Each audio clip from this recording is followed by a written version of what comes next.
मित्रांनो, आपण दरवर्षी गुढीपाडवा साजरा करतो, पण त्यामागील खरी कारणं तुम्हाला माहिती आहेत का? पहिले कारण, प्रभू श्रीराम रावणाचा वध करून अयोध्येत परतले.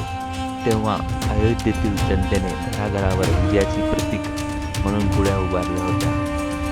दुसरे कारण, छत्रपती शिवाजी महाराजांनी स्वराज्यात विजयाची गुढी उभी करण्याची परंपरा सुरू केली, जी आजही आपल्या मराठी अस्मितेची ओळख आहे. ब्रह्मपुराणानुसार भगवान ब्रह्मदेवाने याच दिवशी विश्वाची रचना केली आणि कालगणना म्हणजेच वेळ सुरू झाली.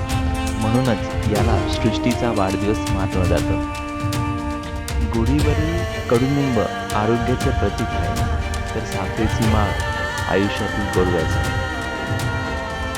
हा सण म्हणजे केवळ नवीन वर्ष नाही, तर निसर्गाप्रती प्रेम आणि नव्या जिद्दीची सुरुवात आहे.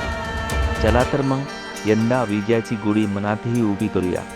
गुढीपाडव्याच्या सर्वांना खूप खूप शुभेच्छा.